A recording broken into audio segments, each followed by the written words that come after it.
Hello. In this video I want to continue my overview of East Asian history with a brief account of the period from the Anglo-Japanese Alliance in 1902 to the outbreak of World War I in 1914.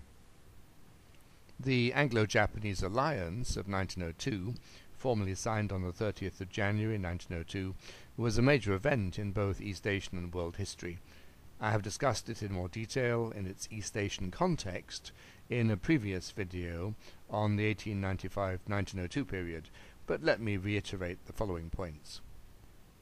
First, in 1902, both Britain and Japan, along with the United States, stood outside of the system of international alliances entered into by the continental European powers. For the British, therefore, their treaty with Japan marked the end to their long-standing policy of international isolation and neutrality. For the Japanese, it marked their final accession to the privileged club of major powers, as well as strengthening their power position in East Asia. Again, in addition to their own particular interests, Britain and Japan were brought together by a common suspicion of Russian expansionism in East Asia, a topic I've dealt with in detail in other videos. The treaty also recognized that Britain had special interests in China and Japan had special interests in both China and Korea, and that both powers had the right to protect those interests. Significantly, the treaty stipulated that if either country's protection of its interests in East Asia led to war with a third power, then the other signatory would remain neutral unless additional powers joined the conflict. Thus, for example, if Russia and Japan went to war, Britain would remain neutral unless any additional country came to Russia's aid. This was an effective disincentive for France or any other European power to come openly to Russia's assistance in the event of war with Japan.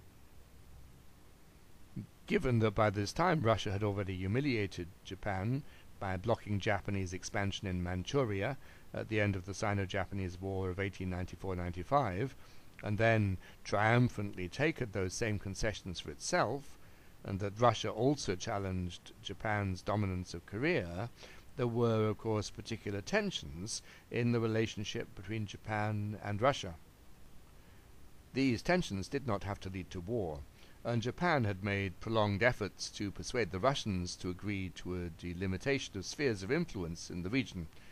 The Russians had prevaricated, however, leaving the Japanese frustrated and increasingly inclined to war. The alliance with Britain probably encouraged the Japanese to be more assertive.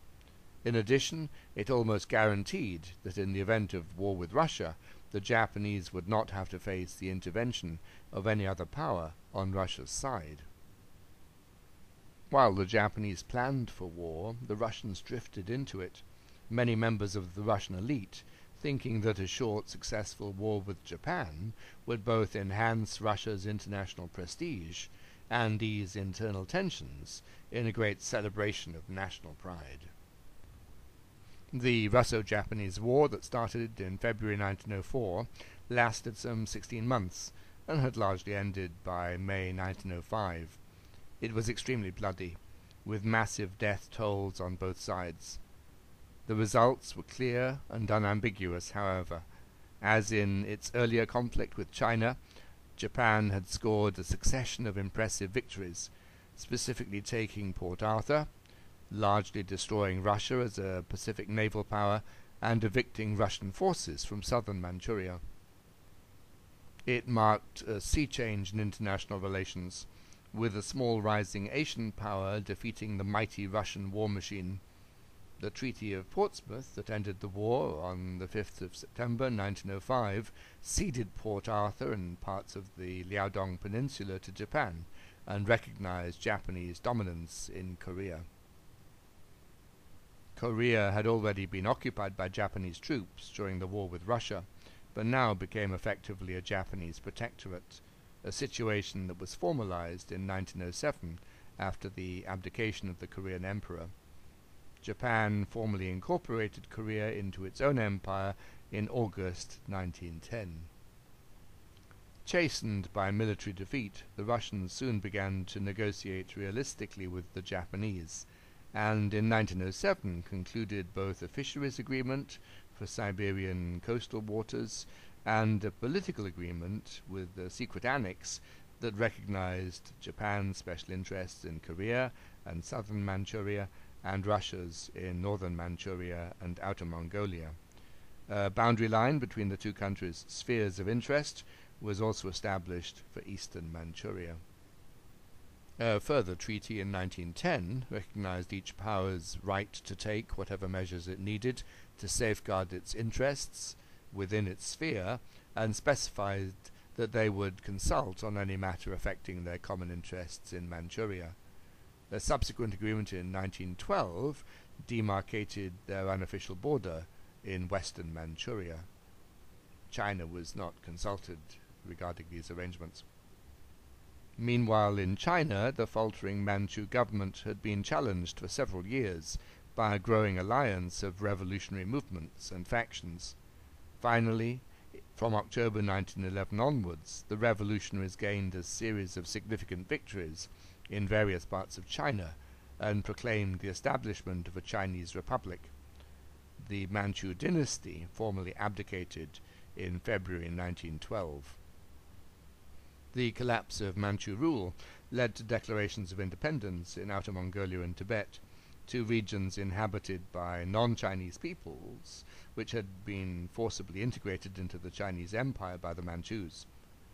Mongolian autonomy was strongly supported by the Russians, and Tibetan autonomy encouraged by the British, but as the Russians supplied the Mongols with weapons and grants and aid, it moved closer to being a Russian protectorate. In both cases, the new Chinese government was willing to recognize autonomy, but not independence, reflecting its inability to impose control on these poor and remote regions with their powerful foreign friends.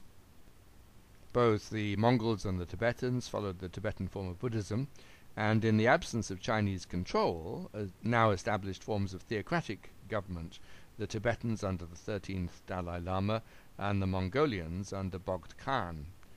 The two nominally independent nations recognized each other's independence in 1913. In the Tibetan case in particular, the historical narrative is complex and disputed. The other major event of this period was the renewal of the Anglo-Japanese Alliance in 1911, and with the starting of the Great European War in August 1914, Japan opted to join the Allied side in support of Britain. I will discuss these various developments in future videos. Thank you for listening.